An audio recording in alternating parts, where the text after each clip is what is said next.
Ashis Bangla pro চ্যানেলে সকলকে স্বাগত। আজকে আমরা এই আশিস বাংলা প্রো চ্যানেলে বড়ুচণ্ডী দাসের শ্রীকৃষ্ণ কীর্তন কাব্যের রাধা চরিত্র নিয়ে আলোচনা করব। তবে সেই আলোচনায় যাওয়ার পূর্বে প্রত্যেককে এই চ্যানেলে সাবস্ক্রাইব করতে অনুরোধ জানাই এবং এই ধরনের অডিও বা ভিডিও সবার আগে পেতে বেল আইকনটি ক্লিক করে দিতেও অনুরোধ জানাই। এবার শুরু করব নির্দিষ্ট বিষয়, অর্থাৎ শ্রীকৃষ্ণ কীর্তন কাব্যের রাধা চরিত্রের বিশ্লেষণ। শ্রীকৃষ্ণ কীর্তন কাব্যের প্রধান চরিত্র তিনটি: রাধা, কৃষ্ণ এবং বোরাই। রাধা, কৃষ্ণ এবং বোরাই এই তিন চরিত্রের উপর নির্ভর করেই বড়ুচণ্ডী দাসের শ্রীকৃষ্ণ কীর্তন কাব্যের কাহিনীর ধারা প্রবাহিত। এই তিনটি চরিত্রের মধ্যে রাধা চরিত্র সর্বশ্রেষ্ঠ। শুধু বড়ুচণ্ডী দাসের শ্রীকৃষ্ণ কীর্তন কাব্যেই রাধা চরিত্র শ্রেষ্ঠ তা নয়, একটি পূর্ণাঙ্গ নারী চরিত্র নির্মাণে এবং তার অন্তরে প্রেম চেতনার বিকাশে কবি বড়ুচণ্ডী দাস যে মনস্তাত্ত্বিক বিশ্লেষণ দিয়েছেন তা সমগ্র মধ্যযুগে তুলনারহিত। আমরা সাধারণত নাম শ্রবণ এবং রূপদর্শনজনিত পূর্বরাগের কথাই জানি, কিন্তু কবি বড়ুচণ্ডী দাস শ্রীকৃষ্ণ কীর্তন কাব্যের রাধার মধ্যে নাম শ্রবণ বা রূপদর্শনজনিত পূর্বরাগের বর্ণনা করেননি। তার পরিবর্তে তিনি দেখিয়েছেন কেবলমাত্র দৈহিক মিলনের মাধ্যমে একটি নারীর অন্তরে কেমনভাবে প্রেম অঙ্কুরিত, পল্লবিত ও বিকশিত হয়ে উঠতে পারে তার সুন্দর মনস্তাত্ত্বিক বিশ্লেষণ দিয়েছেন। এই দিক থেকে বিশ্লেষণ করলে সমগ্র মধ্যযুগের বাংলা সাহিত্যে বড়ুচণ্ডী দাসের শ্রীকৃষ্ণ কীর্তন কাব্যের রাধা এক অনন্য চরিত্র।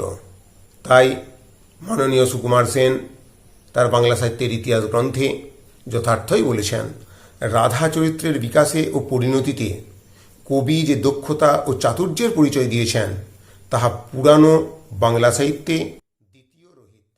এই রাধা চরিত্রের মধ্যে আমরা দেখতে পাব কৃষ্ণ বিরূপিণী রাধা কেমনভাবে কৃষ্ণ প্রেমে পাগলিনী হয়ে উঠলেন তার একটি মনস্তাত্ত্বিক বিশ্লেষণ। আমরা প্রথমেই তাম্বুল খণ্ডে দেখতে পাব বোরাই শ্রীকৃষ্ণর কাছ থেকে পান, ফুল এবং ফুলের মালা নিয়ে এসে কৃষ্ণের হয়ে রাধার কাছে প্রেম নিবেদন করছেন। সে প্রেমের কথা শুনেই রাধিকা চরমতম অপমানিত বোধ করলেন। কোপে গরজিলা রাধা যেন কালসাপ। কালসাপের মতো ফুলে উঠে তিনি ওই সমস্ত প্রেমের উপহার মাটিতে ফেলে পদদলিত করে চলে গেলেন। কারণ তিনি জানেন তার বাড়িতে আছে সর্বাঙ্গ সুন্দর স্বামী, শাশুড়ি, ননদিনী। তিনি সামাজিক অনুশাসনে বাঁধা। তাছাড়া নন্দের গরুর রাখাল কৃষ্ণের সঙ্গে তার কিসের সম্পর্ক? কৃষ্ণের সামাজিক মর্যাদাই বা কি? তিনি সদর্পে তাঁর প্রেম প্রত্যাখ্যান করেছেন। তাই তিনি বলেছেন, ঘরের স্বামী মোর সর্বাঙ্গে সুন্দর, আছে সুলক্ষণ দেহা, নন্দের ঘরের গরু রাখোয়াল, তা সমে কি মোর নেহা। অর্থাৎ বাড়িতে আমার সর্বাঙ্গ সুন্দর স্বামী আছে, নন্দের ঘরের গরুর রাখাল যার কোনো সামাজিক মর্যাদা নেই, যে সামান্য একজন রাখাল, তার সঙ্গে কি আমার নেহা সম্ভব? তার সঙ্গে কি আমার প্রেম সম্ভব? কারণ তিনি জানেন তিনি সামাজিক অনুশাসনে বাঁধা। অর্থাৎ প্রথমেই আমরা দেখতে পেলাম শ্রীকৃষ্ণের প্রতি একটা নিদারুণ বিরূপতা রাধার অন্তরে কাজ করেছে। কিন্তু তারপরেই দানখণ্ড, সেই দানখণ্ডতে শ্রীকৃষ্ণ রাস্তাতে দাঁড়িয়ে আছেন দানি সেজে। যখন রাধা এলেন তখন তিনি 12 বছরের দান তার কাছ থেকে চেয়ে বসলেন। তিনি কদর্যভাবে শ্রী রাধার সমস্ত অঙ্গের বিশ্লেষণ করছেন খুব কুরুচিপূর্ণভাবে, এবং তিনি বলছেন, হয় আমাকে দান দাও, 12 বছরের দান মিটিয়ে দাও, অথবা তোমার আলিঙ্গন দাও। শ্রী রাধা অনুনয় বিনয় করে শ্রীকৃষ্ণের হাত হতে রক্ষা পেতে চেয়েছে। প্রথমে যুক্তি দেখিয়েছে তার বয়স মাত্র 11 বছর, সে সামান্য একজন বালিকা, সুতরাং সুরতি দেওয়ার নানান যে কৌশল, সে কৌশল তার জানা নেই। সুতরাং তাকে যেন শ্রীকৃষ্ণ ছেড়ে দেয়। তাছাড়া তার বয়স মাত্র 11 বছর। 12 বছরের দান সে কেমনভাবে দেবে? তাতে কোনো কাজ হয় না। পরবর্তী সময়ে স্বামী আইহন এবং কংসের ভয় দেখিয়েছে, কিন্তু শ্রীকৃষ্ণ তাতেও নারাজ, তাতে কোনো কর্ণপাত করেনি। পরিশেষে শ্রীকৃষ্ণের দৈহিক ক্ষুধা থেকে বাঁচার জন্য শ্রী রাধিকা সামাজিক সম্পর্কের কথা উল্লেখ করেছেন। তিনি বলেছেন, সামাজিক সম্পর্কের দিক থেকে বিশ্লেষণ করলে তিনি তার মামি হন। তাহলে মামির সঙ্গে ভাগ্নের মিলন কি সম্ভব? শ্রীকৃষ্ণ তখন অন্য যুক্তি দিয়ে বলেছে, না না, মামি নয়, শালি হয়, সুতরাং তার সঙ্গে মিলন করা সম্ভব। শ্রী রাধিকা জানেন সে প্রতাপ হতে নিজেকে বাঁচানো সম্ভব নয়। যখন তিনি জানেন তাকে সমর্পণ করতেই হবে শ্রীকৃষ্ণের কাছে, তখন তিনি কিছু শর্ত দিয়েছেন। যেমন মাথার মুকুট যেন না ভাঙে, গলার সতেনারি হাড় যেন ছিন্ন না হয়, ফুলে যেন কোনো আঘাত না লাগে, তার শরীরে কোনো যেন আঘাত না লাগে। এই সব শর্তে শ্রীকৃষ্ণের কাছে নিজেকে সমর্পণ করে দিতে বাধ্য হয়েছে। শ্রীকৃষ্ণের সঙ্গে মিলনের পর ক্ষোভে, অপমানে, কান্নায় ফেটে পড়েছে শ্রী রাধিকা। গোড়াইয়ের কাছে সমস্ত ঘটনা অত্যন্ত দুঃখের সঙ্গে, অপমানের সঙ্গে বর্ণনা করেছেন। এরপরে নৌকাখণ্ডে কিছুটা মানসিক পরিবর্তন ঘটেছে। এখানেও মাঝ দরিয়ায় নিয়ে গিয়ে শ্রীকৃষ্ণ রাধিকার কাছে মিলন প্রার্থনা করেছে। আমরা দানখণ্ডে দেখেছি সেই মিলন হতে নিজেকে রক্ষা করার জন্য বারবার বিভিন্নভাবে বিভিন্ন যুক্তি দিয়ে শ্রী রাধিকা বাঁচতে চেয়েছেন এবং পরিশেষে বেশ কিছু শর্ত দিয়ে তিনি মিলনে রাজি হয়েছেন। অর্থাৎ সেই মিলনের মধ্যে ছিল অপমান, ক্ষোভ, দুঃখ। কিন্তু নৌকাখণ্ডে রাধা চরিত্রের মানসিক পরিবর্তন হয়েছে। এখন আর ক্ষোভ, অপমান নেই, আছে লজ্জা এবং ভয়। তিনি বলেছেন যে তাদের মিলন হবে, কিন্তু সেই মিলন যেন তার সখীরা টের না পায়। অর্থাৎ শ্রী রাধিকার মানসিক পরিবর্তন ঘটেছে আমরা বুঝতে পারি।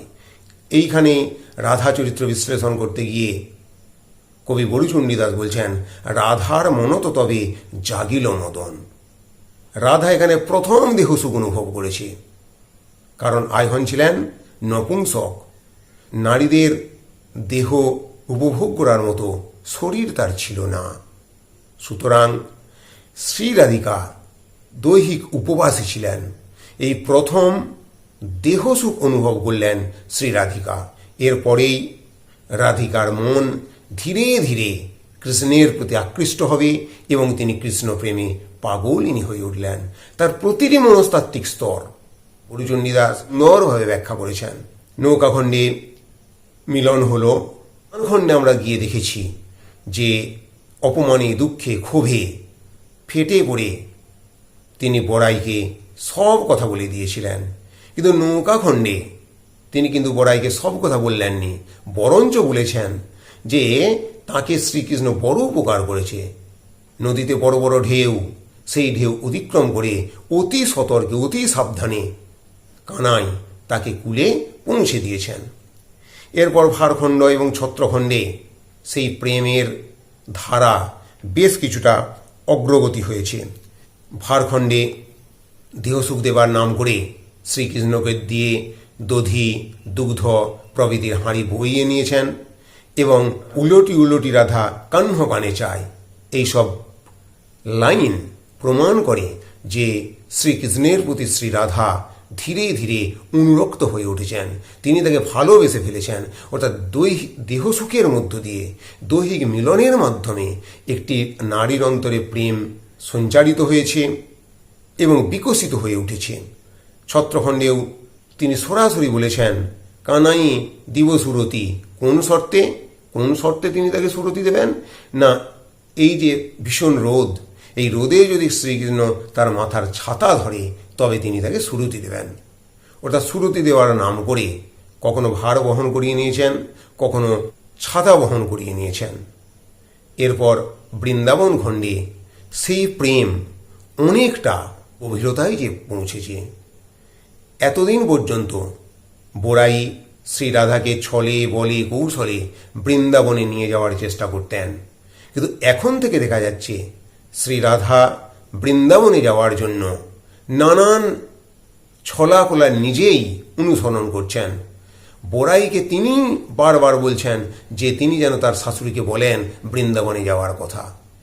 নানান ছলাকলার মাধ্যমে তিনি বৃন্দাবনে যেতে চান। আবার বৃন্দাবনে গিয়ে অন্যান্য গোপীদের সঙ্গে শ্রীকৃষ্ণের মিলনের চিহ্ন পেয়ে তিনি ক্ষোভে ফেটে পড়েন, ঈর্ষা অনুভব করেন। এই যে ঈর্ষা এবং মান প্রেমের পরিণতি অবস্থা, পরিপক্ক অবস্থা। কারণ কারো প্রতি অধিকারবোধ, কারো প্রতি ভালোবাসা জন্মালে তবেই জাগে ঈর্ষা। সেদিক থেকে বৃন্দাবন খণ্ডে এই প্রেম অনেকটা অগ্রগতি হয়েছে, একদম পরিপক্ক অবস্থায় গিয়ে পৌঁছেছে। কালীয় দমন খণ্ডে কালীয় বিষে যখন শ্রীকৃষ্ণের সারা শরীর জ্বলে উঠছে, তখন শ্রীকৃষ্ণকে শ্রী রাধিকা পরাণপতি বলে বর্ণনা করেছেন। বলছেন, পরাণপতি কি করিব ধন জন যৌবন ঘরে, কান্ন ত্রম্ভাবিনী সব নিষ্ফল মোরে। হে পরাণপতি, তোমাকে ছাড়া আমার এই ধন জন যৌবন সবই যে বৃথা, তুমি ছাড়া যে আমার জীবন নিষ্ফল। এখান থেকে এখানে যেন আমরা বৈষ্ণব পদাবলীর রাধার একটা ইঙ্গিত পাই, বুঝতে পারি যে পরবর্তী ক্ষেত্রে শ্রীকৃষ্ণ কীর্তনের রাধিকা যেন বৈষ্ণব পদাবলীর রাধিকাতে রূপান্তরিত হবেন। বস্ত্রহরণ খণ্ড এবং হার খণ্ডে কাহিনী কিছুটা বিপরীতমুখী।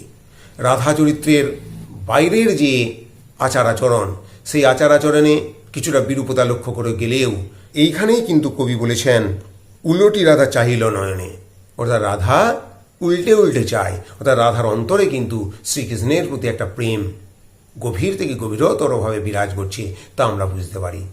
কিন্তু শ্রীকৃষ্ণ, গ্রাম্য শ্রীকৃষ্ণ এ কথা বুঝতে পারেন না। এ কথা বুঝতে না পেরে তিনি তার হার চুরি করেন, এবং হার চুরি করার পর শ্রী রাধা যখন এই হার চুরি করার কথা যশোদাকে বলে দেন, তার প্রতিশোধ স্বরূপ শ্রীকৃষ্ণ রাধিকাকে মদনবাণ নিক্ষেপ করেন। সেই মদনবাণ নিক্ষেপ করে রাধাকৃষ্ণের মধ্যে মিলন হলো, অর্থাৎ তাদের প্রেম আবার নতুন হয়ে উঠল।